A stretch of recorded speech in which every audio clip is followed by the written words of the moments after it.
Mbote na batu nyonso baza kolanda ngai na ngonga oyo et surtout bon week-end na bandeko na biso nyonso ba congolais o bazali na mokili mobimba. Juste une réflexion sur la situation politique de notre pays. Na Bible bayebaka vrai prophète soki alobi ou bien prophétiser puis sima ya mikolo eloko oyo alobelaki bato esalemi bako considérer kazali vrai prophète. Na monde politique po bamona ke mutu oyo azali vraiment un homme d'état, azali vrai homme politique soki alobeli kambo na ye et puis na sima esalemi toujours ndenge wana bakoloba ke vraiment azosala politique par conviction. Na époque nyonso bato wana bazangaka te. Mais na politique congolaise oyo tozana yango sikoyo, je pense que mwana mboka Jean-Pierre Bemba azo faire partie na ba homme d'état wana. Lumumba azalaki politicien munene ya mboka na biso, alobaka likambo moko que la balkanisation du Congo c'est pour demain. Et les autres ont se rendre compte que azalaki un homme d'état et oyo alobaki ezalaka fraternité ezali solo parce que aujourd'hui tozali confronté na réalité wana et surtout na est ya mboka na biso. Pourquoi na lobi kombo ya mwana mboka Jean-Pierre Bemba? Na kozwa kaka deux exemples. Na crise tozana yango mwana mboka alobelaki biso que peu importe ce qui se passe, c'est Hippolyte Kanambe alias Joseph Kabila moto azali à la base ya makambo na nyonso. Et azalaki mal compris. Bato mususu ba kritikaki, bato mususu ba fingaki, bato mususu balobaki.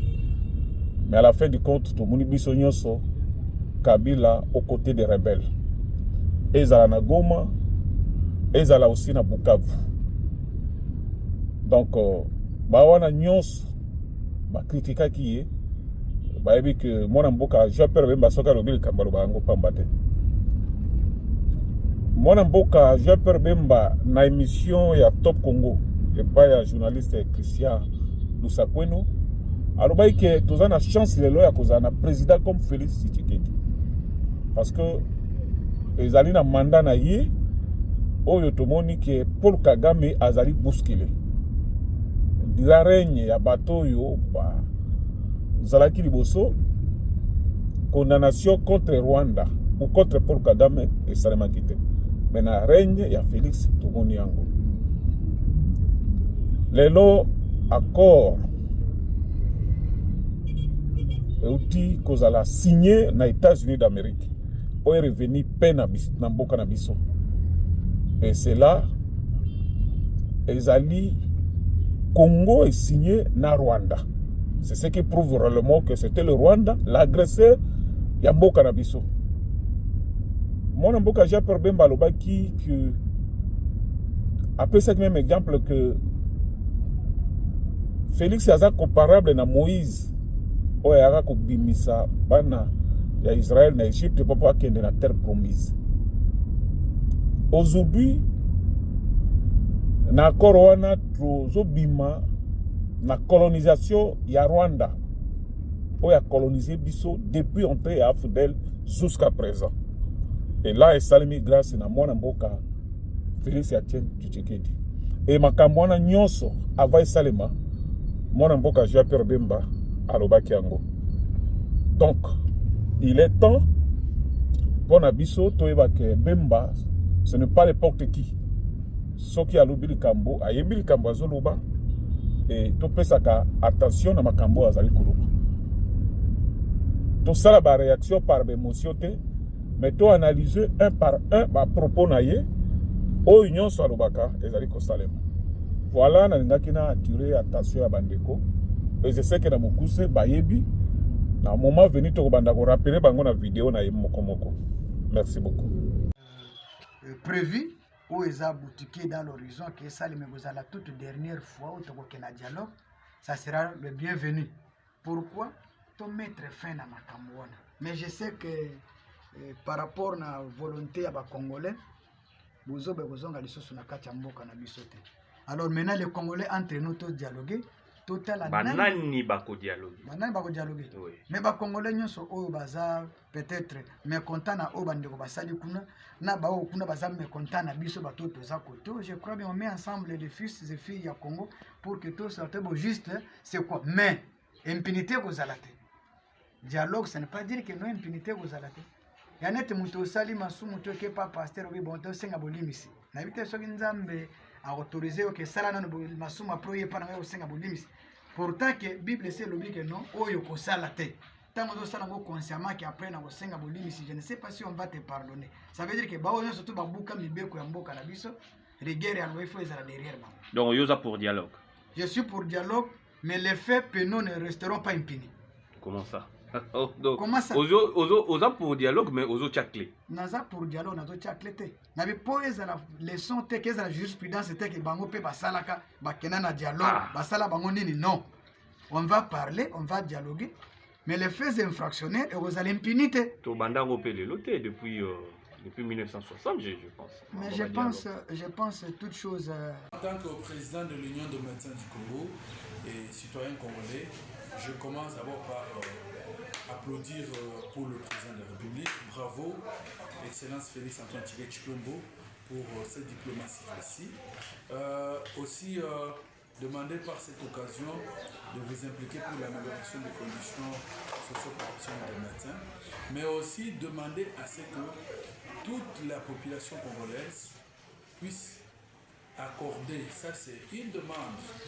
Aux États-Unis en 2011, lorsque le président Barack Obama avait tué Osama Ben Laden, les Américains lui ont accordé un deuxième mandat sans qu'il ne puisse passer au vote. Mais nous étant déjà au deuxième mandat, je demande que le président de la République puisse être bénéficiaire d'un troisième mandat par la population. Que les deux chambres du Parlement, le Sénat et l'Assemblée se réunissent pour voter pour le troisième mandat du président de la République. Que toute la population soit unie devant cette proposition, parce que là, trop se trouve. Nous nous disons aujourd'hui, le président a réussi là où tous ses prédécesseurs ont échoué. Après plus de 30 ans de guerre, aujourd'hui, il y a un accord avec une position de la paix. Le président n'a pas cédé aux intimidations. Le président n'a pas cédé à la corruption. Il n'a pas cédé à qui que ce soit pour permettre, comme l'ancien régime l'avait permis. En tout cas, le président Tshisekedi mérite des félicitations et mérite un autre mandat à la tête du Congo pour qu'il puisse mettre en place sa vision et rendre effective toutes les promesses qu'il a faites à la population congolaise. Voilà tout ce que moi je demande, et je demande le soutien. On va bientôt initier une pétition pour faire passer cette proposition à toute la population congolaise.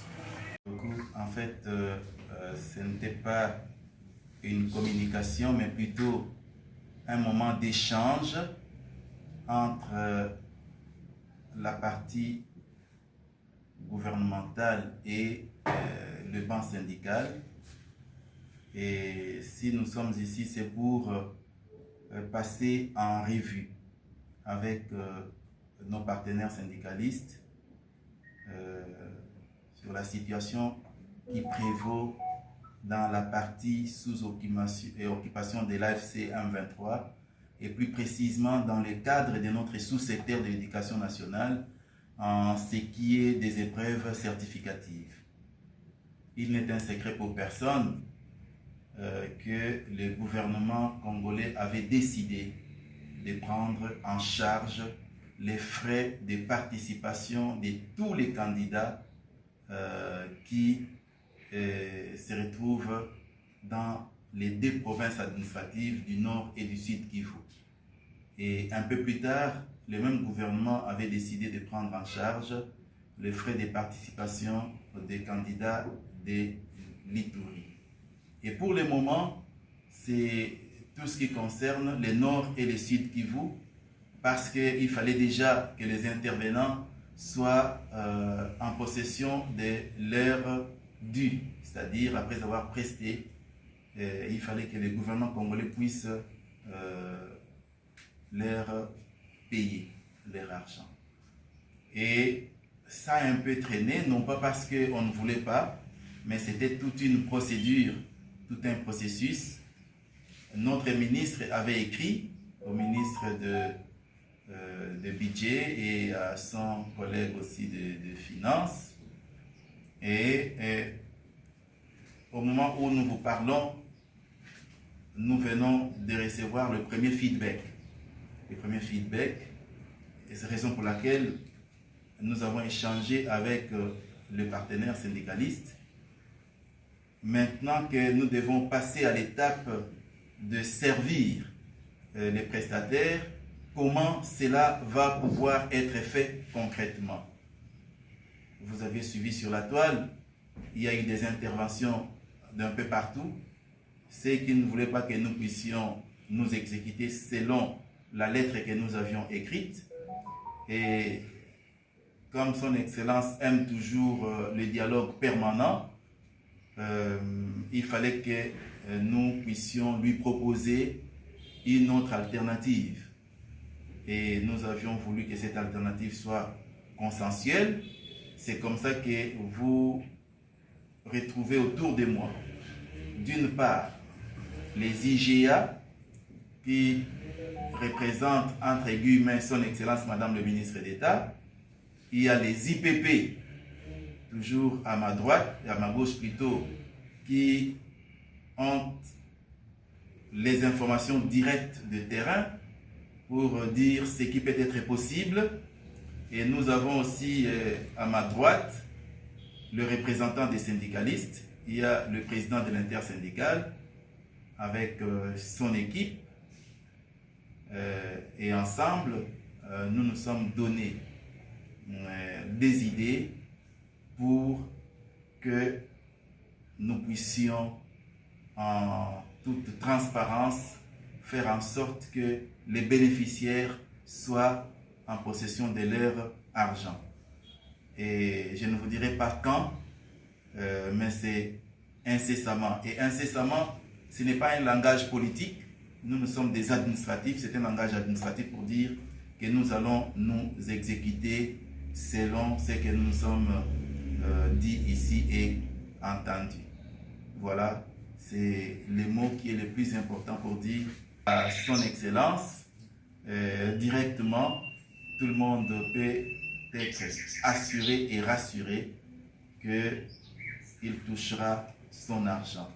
Et aussi, à tous les mouvements associatifs, tout mouvement de défense des droits de l'homme, tout mouvement ou organisation non gouvernementale qui a eu aussi à plaider les cas, que tous nous soyons vraiment à l'aise, et la semaine prochaine, les fruits vont tomber dans les mains ou entre les mains des gens qui ont travaillé.